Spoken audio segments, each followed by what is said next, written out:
Adelante, Laurence. Así es, señores, y como siempre le tenemos un invitado de lo más puntual, de lo que está más en tendencia en el momento a nivel legal. Con nosotros el señor Pablo Quintero, politólogo, egresado de la Universidad Central de Venezuela, especialista en comunicación política, consultor político y socio director de LOG Consultancy. Señores, Hola, muy buenos días, importante, gracias por el y contacto. está con nosotros desde Caracas. Bueno, agradeciendo, ¿verdad? La participación, y queremos aprovecharlo a usted como especialista y como ciudadano que está viviendo justamente allá en Venezuela. Queremos a ver que usted nos salude para que Conocer el audio, para conocer el audio. ver si nos escuchamos. Adelante, Bien. buenos Buenas días. tardes, buenos días. Sí, Buenos se días, escucha, buenos días a ustedes. se escucha perfectamente. Sí. Díganos usted cómo está la situación actual antes de hacer un análisis sociopolítico de Venezuela al día 1 de la toma de juramentación de este gobierno que entendemos en República Dominicana, porque en República Dominicana el presidente no lo reconoce como una democracia, Así como otros países. así como otros países. Díganos usted. Sí, bueno, la situación es bastante, diríamos, compleja, porque esto de la juramentación era lo que la oposición estaba esperando por parte de Edmundo González Urrutia, quien se encuentra justamente el día de hoy en República Dominicana. Se supone que después el 28 de julio del año pasado, de las elecciones presidenciales, Edmundo González salió en búsqueda de un asilo político en España, precisamente, producto de las amenazas por parte del gobierno, bueno, amenazas que ya todos ustedes muy bien conocen y que no son nuevas por parte del gobierno para la oposición. Él se fue y pidió asilo político, y durante todo ese tiempo, todos esos meses, desde julio hasta el día de ayer, la promesa política era regresar a Venezuela, juramentarse en la Asamblea Nacional Venezolana, acá en Caracas, y tomar cargo de posesión presidencial y ser el comandante en jefe de las Fuerzas Armadas. Evidentemente, esto es un asunto complejo y delicado, porque sabemos perfectamente que en Venezuela existe un gobierno con ciertas características, pudieran llamarse autoritarias precisamente, y tiene el control político militar, el control institucional, y por supuesto diríamos el control de todo el espacio aéreo y terrestre. Edmundo González no llegó.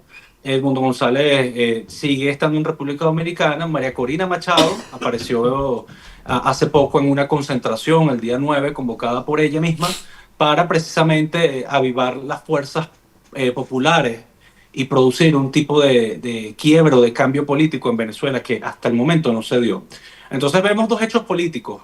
Claramente, evaluándolo fríamente, al momento Edmundo González no llegó a Venezuela, María Corina Machado sigue en la clandestinidad, el pueblo venezolano se quedó esperando el cambio político, o se quedó esperando el cumplimiento de esa promesa, y vemos también, por otro lado, que el gobierno de Maduro se juramentó para un tercer periodo con el apoyo de todos los militares acá en Venezuela. Y una situación desde el punto de vista constitucional y desde el punto de vista político. Esta juramentación, ¿cómo se considera ilegítima, ilegal, tiránica? ¿Cómo ustedes consideran esta toma? Lo voy a decir esto responsablemente, ese teatro que se montó ayer. Sí, bueno, fíjate, allí hay, diríamos, varias interpretaciones, porque, por supuesto, está la interpretación constitucional. La interpretación constitucional es que el presidente electo, quien es elegido por voto popular, asume su mandato el 10 de enero, el día de ayer, en compañía de la Asamblea Nacional y de todos los poderes públicos. ¿Ok? Por supuesto, si nos vamos a la interpretación política del oficialismo, ellos ganaron la elección, ellos juramentaron el día de ayer y consumieron un hecho político. El hecho político quedó marcado en la opinión pública. Ahora, si vamos al relato o a la versión, en este caso de la oposición, la demanda legítima es el reclamo de las actas que no aparecieron. Las actas electorales hasta el día de hoy no se han visto. La oposición tiene instrumentos, diríamos, material probatorio para demostrar su victoria. Y bueno, tanto así que las actas estuvieron rodando en diversos países, estuvieron en Estados Unidos, luego estuvieron en Argentina, estuvieron en España, estuvieron en Panamá, y al día de hoy reposan esas actas, la información que se tiene en el Banco Central de Panamá. El relato de la oposición es que ganó la elección, entonces le correspondía a la oposición tomar posesión el día de ayer. Ahora, aquí hay ciertas cosas que quizás no se hablan en los medios internacionales, pero la oposición también pretendía asumir la toma de posesión con una Asamblea Nacional del año 2015 que ya no existe. Y esto es algo complejo también de entender, sobre todo para las personas que nos escuchan, porque la Asamblea Nacional actual está controlada totalmente por el chavismo, que es la Asamblea Nacional que dirige su presidente Jorge Rodríguez. Entonces, claro, vemos muchos matices aquí. Quizás lo más relevante de todo esto es también entender que las actas, con actas no hay cambio político. Realmente el cambio político en Venezuela o la transición de la que hablan muchos colegas politólogos es un asunto que se tiene que dar con apoyo de las Fuerzas Armadas. Entonces, claro, estas Fuerzas Armadas al día de hoy no apoyan a Edmundo González Urrutia.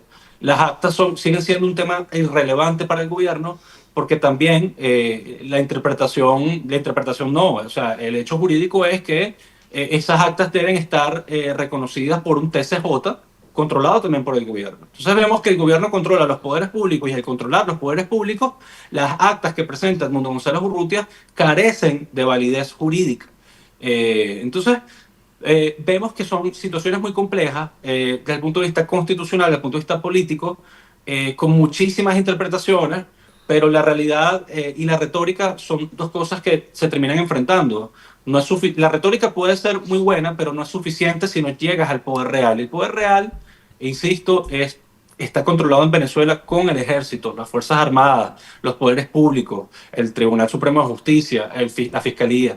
Entonces, si eso no ocurre, lamentablemente no puedes llegar al poder. Realmente, licenciado Quintero, usted ha tocado un punto bastante interesante y de mucha trascendencia, y es haciendo el símil entre la realidad y la retórica. Latinoamérica se ha volcado y a nivel de retórica, pues ha apoyado al pueblo de Venezuela. Estados Unidos también, de una u otra forma. Sin embargo, lo que viene ocurriendo a nivel real es otra cosa. Después de la juramentación, yo sé que de alguna manera se ha degradado la voluntad popular. Después de la juramentación se ha degradado la voluntad popular y va a ser más difícil a partir de lo que usted establece. ¿Qué tipo de acciones, con qué tipo de acciones contaba la oposición y el pueblo venezolano para atacar directamente las actas, a partir de la legislación venezolana, para atacar directamente las actas y técnicamente tratar o intentar impedir la juramentación? ¿Qué se hizo y qué no se hizo? Mira, se hizo algo muy novedoso e importante dentro de la estrategia, diríamos, opositora, y fue obtener actas sin necesidad de depender del Consejo Nacional Electoral. O sea, aquí se hizo un trabajo de recopilación de actas por parte de la oposición. Y eso es algo que la verdad que es bastante llamativo porque es como obtener tus propias pruebas, sin depender de las pruebas que te da el Estado venezolano, el gobierno. ¿Okay?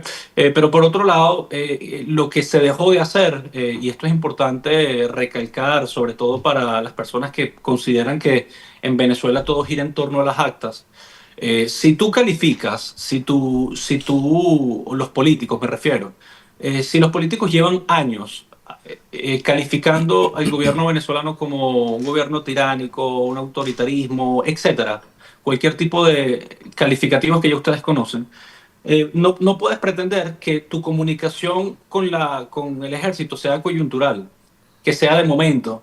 Acá el político venezolano, sobre todo de la dirigencia opositora, le ha tenido miedo, le ha tenido pavor quizás a comunicarse abiertamente, a defender ciertas cosas o ciertos puntos en común con el ejército. O sea, y me voy al tema de las sanciones. El tema de las sanciones acá le ha pasado factura a muchos políticos precisamente porque el venezolano está en contra de las sanciones económicas. Al venezolano no le importan las sanciones personales. Lo que no le gusta a la gente son las sanciones económicas. Y la oposición se encargó precisamente de promover un discurso de sanción, un discurso de intervención militar durante mucho tiempo también. Y la intervención militar es algo que no te va a producir una transición. Entonces no podemos ver resultados positivos al día de hoy cuando tienes 3, 4, 5 años promoviendo sanciones e intervención militar. Sobre todo cuando tú necesitas al día de hoy el convencimiento real de las Fuerzas Armadas para que te apoyen. Y hago mucha insistencia con las Fuerzas Armadas porque cualquier proceso de transición en política comparada, cuando lo revisamos, cualquier proceso de democratización requiere del apoyo del ejército. No es suficiente contar con discursos de la comunidad internacional, de la ONU, de un país potencia como Estados Unidos, y cabe acotar lo siguiente, un país potencia que, así como todos los países, apelan al interés nacional y sobre todo en un país como Venezuela que tiene un interés energético, tanto para China y para Rusia. Entonces vemos que esto también tiene variables geopolíticas. Pero Venezuela sigue siendo un país, diríamos, de gran interés para la región, pero lamentablemente, y esto lo digo con mucha responsabilidad, la oposición que tenemos al día de hoy no está a la altura de las circunstancias. Por más los esfuerzos, por más la esperanza que se pueda tener, por más, diríamos, el cariño que la gente le tenga al liderazgo, pero Venezuela necesita una oposición distinta, más coherente y que aleje la retórica y trabaje en un proyecto político, ideológico, económico, sensato, coherente para todos, que incluye incluso el mismo Chavín. ¿Cómo sería posible eso si ante su propia lógica, y usted plantea aquí en este programa, sería imposible sin las Fuerzas Armadas, pero las Fuerzas Armadas en Venezuela están en muy buena posición económica con relación al pueblo en sentido general? Es decir, el planteamiento que usted hace supone un entrampamiento, porque fíjese, en cuanto a la institucionalidad, está bajo el control del oficialismo. Inclusive, si hablamos del proceso electoral, las instituciones que debieron administrar el proceso electoral estaban en control del oficialismo. También lo estaba, si nos vamos al aspecto jurisdiccional, también está el tribunal que estaba supuesto a verificar la validez o no de ese proceso electoral bajo el control del oficialismo. Las Fuerzas Armadas están bajo el control del oficialismo. Entonces, partiendo de todo eso, parecería un entrampamiento que los militares que sí están en buena posición con relación al pueblo general se vayan a rebelar contra el oficialismo que lo tiene en esa posición. Entonces, dicho esto, pudiéramos estar hablando de instituciones, si bien formalmente establecidas en términos jurídicos, ilegítimas, porque no cuentan con el apoyo del pueblo, en la medida en que dan decisiones ilegítimas, como por ejemplo el reconocimiento de unas elecciones en favor del oficialismo cuando no se presentaron los resultados de esas elecciones. Es decir, como un tribunal o una institución electoral da como cierto la victoria de un candidato cuando no se exhibe el resultado de las elecciones que se supone fundamentó esa victoria. Entonces, yo entiendo su posición entre retórica y realidad, pero en términos jurídicos y políticos, toda acción que se derive a la fuerza está fuera del amparo de la legitimidad. En consecuencia, ya lo que puede devenir en función de eso es un asunto de hecho. Pero en términos formales, basado en la ilegalidad e legitimidad de las acciones del oficialismo, creo que la oposición ha tenido, digamos, una estructura jurídica política adecuada para cualquier acción que el pueblo pueda apoyar. ¿Cuál es su opinión al respecto? Sí, es que precisamente tomo tu última palabra. No es suficiente tener una postura adecuada. No es suficiente para enfrentar un gobierno de esta naturaleza tener una posición adecuada o una organización, una estrategia o una táctica adecuada con respecto a lo jurídico, diríamos, la oposición ha hecho lo que está a su alcance y estamos absolutamente conscientes de eso, ¿ok? Ahora, cuando llegamos a aterrizar toda esta situación desde el punto de vista estratégico, bueno, partiendo de esa lógica, entonces te quedan dos opciones. Si la Fuerza Armada o si todas las instituciones del Estado están con Maduro y la oposición sigue estando débil, ¿qué te queda desde el punto de vista internacional? ¿Una intervención militar? Eso está totalmente descartado por todos los gobiernos del mundo. Es absolutamente costoso para Estados Unidos, no lo va a realizar Donald Trump.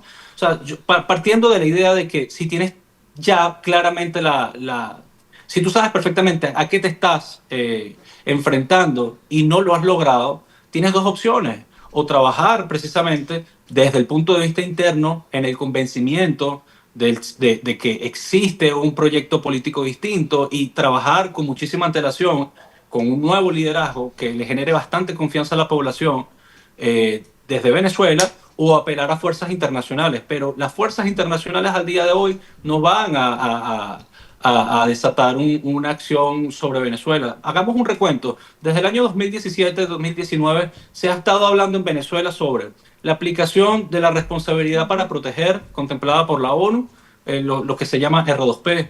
Se habló aquí en Venezuela de ingreso de cascos azules. Se habló en Venezuela de acciones por parte del Comando Sur. Se habló en Venezuela por parte del Tratado Interamericano de Asistencia Recíproca, el TIAR. Nada de esos instrumentos han servido internacionalmente, precisamente porque Venezuela forma parte de un problema geopolítico. Ahora, ¿qué controla la oposición venezolana aquí, el liderazgo político venezolano? No controla las acciones internacionales que están sujetas al interés nacional de esos países y a las variables como la guerra, los negocios, etcétera, que es lo que hace Estados Unidos con Venezuela. Habría que preguntarse también por qué Venezuela sigue operando con Estados Unidos la licencia Chevron, o por qué Venezuela sigue teniendo empresas petroleras acá en Venezuela, como es Eni, Repsol, empresa española, Chevron, empresa norteamericana. Es porque existe precisamente un gran interés. Ahora, ¿está descartada la intervención militar en Venezuela por ahora? Sí. ¿Qué le queda a los políticos que están en nuestro país?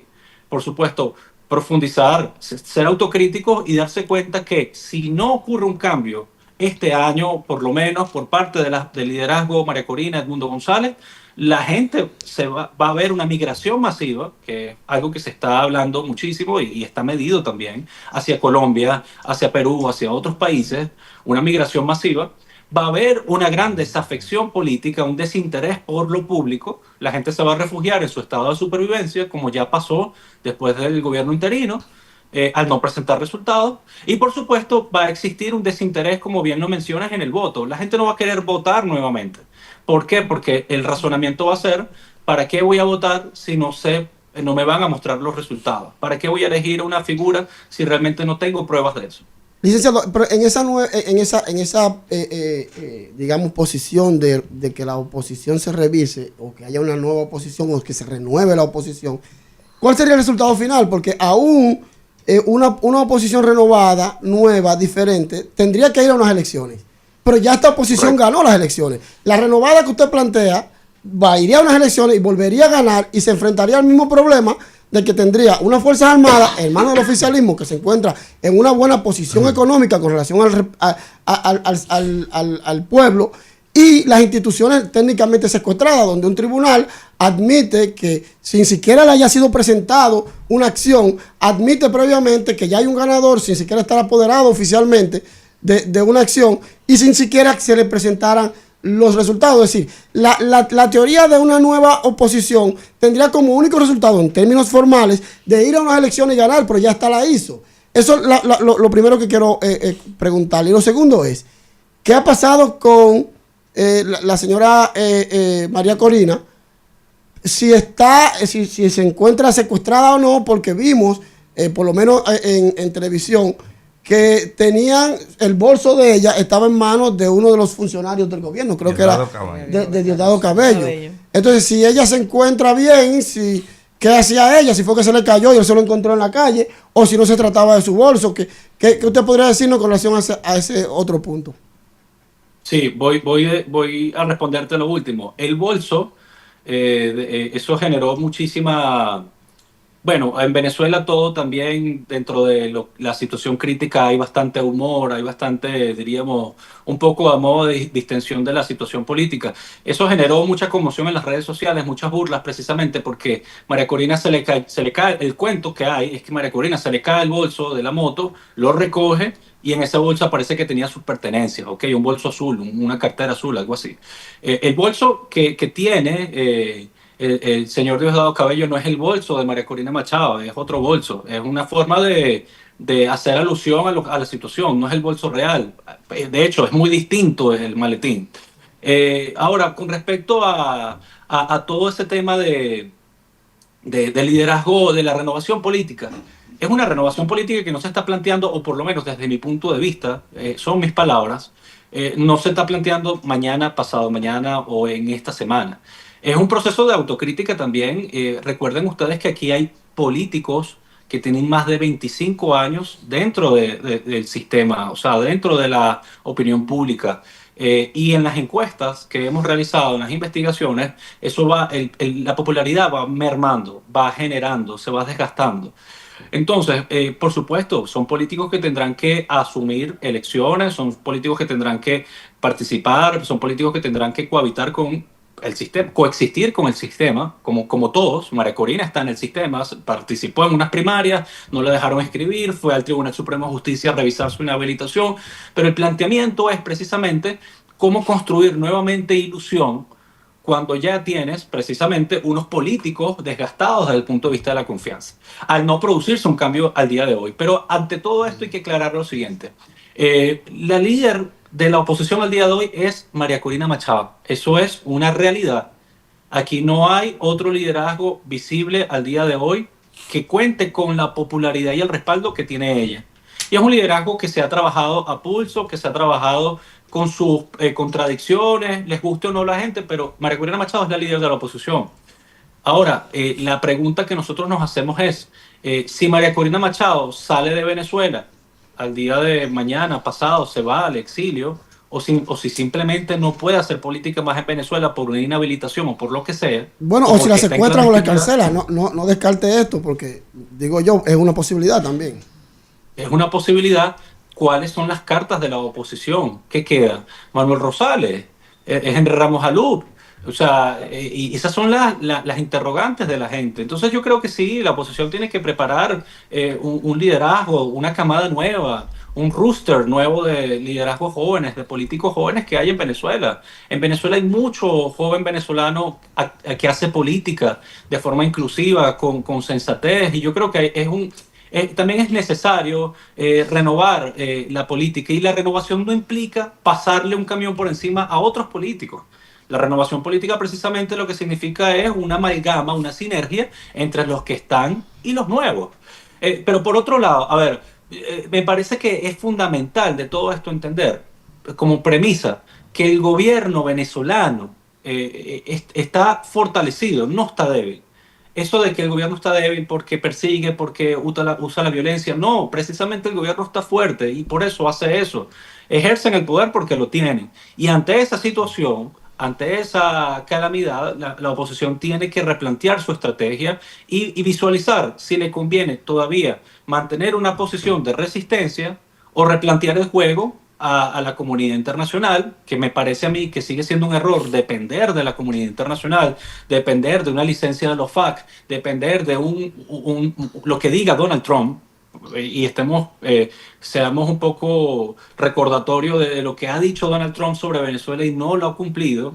Hay que recordar, Donald Trump dijo que todas las cartas estaban sobre la mesa, que los marines, que el Comando Sur, nada sucedió en Venezuela. Entonces, es momento de que los venezolanos también quizás reflexionen y hagan una profunda autocrítica sobre realmente hasta cuál va a ser la estrategia de la oposición en caso de que no se cumpla el cambio político acá en nuestro país.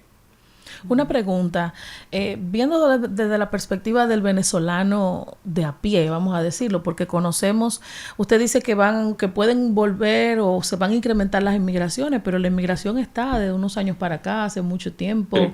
No solamente hacia República Dominicana, hacia todos los países periféricos, Perú, Colombia, todos los países que están cerca, donde pudieron trasladarse a pie en un momento determinado, lo hicieron. Entonces, yo no soy venezolana, pero tengo muchos amigos, conozco muchas realidades. Usted plantea una realidad completamente diferente. Desde el punto de vista de usted que está allá, parece ser como que hay dos realidades paralelas. Como decía Edison, hay un grupo como los militares, por ejemplo, que quizás están en una muy buena posición económica, pero hay un pueblo que clama desde otro aspecto. Según lo que usted ha mencionado, es como si ese pueblo que está debajo, que parece que hay dos realidades muy distintas, porque no las conozco, solamente conocemos de las realidades del que migra y de lo que nos comunica como pueblo, que está pasando, que está sucediendo. Es como si no hubiera ninguna esperanza, básicamente, para esa parte, porque plantearlo desde el punto de vista de una nueva oposición, teniendo en cuenta lo que dice Edison, de que si todo está en contra, entonces ¿qué hacemos? Claro, esa nueva oposición iría a elecciones, ganaría igual que esta, entonces no podría tener el poder. Vicioso. Es un círculo vicioso, exactamente. Es como hacer un giro de 360 y vamos a volver al mismo sitio. Una puerta giratoria. Es una puerta giratoria, es lo mismo. Entonces, desde su perspectiva, usted que está allá, que vive la realidad de allá, que tiene conocimiento, que tiene los estudios, realmente, desde el punto de vista del venezolano que se ve obligado a emigrar, del que nosotros nos dice que está padeciendo, porque usted dice el oficialismo está fuerte, el gobierno está fuerte, pero ¿qué pasa entonces con ese pueblo que dice padecer? Y déjame decir entre comillas, dice padecer, porque pareciera que realmente estamos viendo las cosas desde una perspectiva diferente, los que estamos fuera que los que están dentro. ¿Hay realmente esperanza para ese venezolano que migra, que quiere volver, que entiende que todo está mal, pero que parece que algunas cosas están bien? ¿Qué sucede? ¿Cuál es la perspectiva desde su punto de vista? Sí, muy, muy importante tu pregunta. Lo primero, aclarar, la esperanza siempre va a existir. Es algo muy personal que nadie tiene por qué quitársela al resto. O sea, la esperanza existe, la esperanza está, el venezolano siempre va a querer, el que está afuera va a querer regresar a su país. Por supuesto, un país democrático, un país con un cambio político y un país con unas condiciones económicas estables. Yo creo que si evaluamos esto, en este momento, por supuesto, el clima es de desesperanza precisamente. El entorno político en Venezuela al día de hoy está muy callado, más allá de los pronunciamientos de ayer de María Corina y de Edmundo González. No ha habido una rueda de prensa, no ha habido un manifiesto, una comunicación más allá del documento de la plataforma unitaria, pero no hay más nada. O sea, pudiéramos aseverar incluso que esta semana va a ser bastante, diríamos, tranquila, entre comillas, porque no hay reacciones por parte de la oposición al día de hoy. Y es entendible.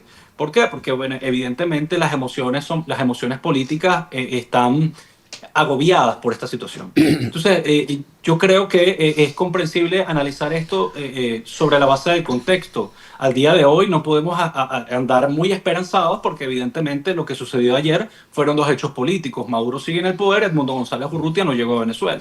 Ahora, con respecto a la migración, eso es un proceso que se va a ir dando cuentagotas y el principal perjudicado de esto va a ser el gobierno de Gustavo Petro. Y esto es algo que es hasta de sentido común. El principal receptor, la frontera principal de migración en Venezuela es Colombia. Colombia tiene un gran dilema, además una Colombia que está ya en campaña presidencial con Vicky Dávila.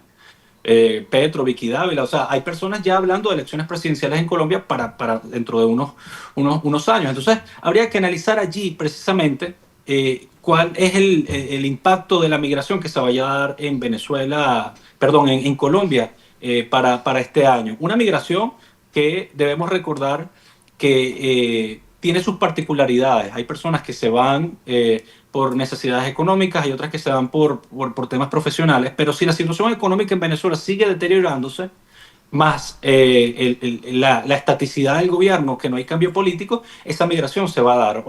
Algunas organizaciones hablan incluso de unos entre 2 y 3.5 millones de personas cruzarían la frontera o saldrían del país por razones económicas y al no existir un cambio de gobierno. Entonces, si el pueblo va a la calle, licenciado, si el pueblo va a la calle a reclamar la institucionalidad, la legitimidad de las elecciones, la ilegitimidad de la toma de posesión de Maduro, ¿lo mata el oficialismo? Bueno, no. O sea, a ver, no se da de esa manera. O sea, sabemos perfectamente que eso no ocurre así, de que tú sales a la calle y ya alguien te mata. Eso no pasa en Venezuela, la realidad. Pero existe una presión psicológica, existe persecución, existe cárcel para dirigentes políticos. O sea, a ver, y no nos podemos sorprender de esto porque si llevamos, o por lo menos la oposición lleva muchos años calificando esto como un gobierno autoritario precisamente y muchísimos otros calificativos contemplados dentro del mundo de la ciencia política, sabemos perfectamente que un sistema como esto, cuando tú te rebelas o cuando tú haces alguna demanda, precisamente tiene el monopolio legítimo de la fuerza y pudiera arrestarte. En las Entonces, manifestaciones. yo creo que eso no solamente pasa con la oposición, pasa con la ciudadanía también. O sea, las personas que están afuera tienen que entender que Venezuela no es un país de blanco y negro.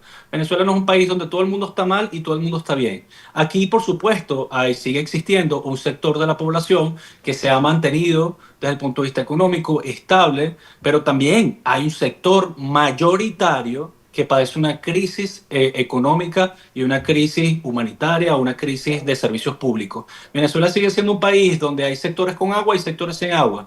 Venezuela sigue siendo un país donde hay una juventud que se va, pero una juventud que trabaja y es próspera.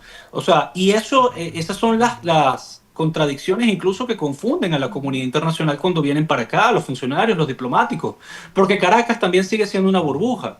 Para que ustedes entiendan un poco, Caracas es una burbuja de privilegios donde hay agua, hay gasolina, hay más oportunidades y eso ha permitido que mucha gente del interior venga para acá.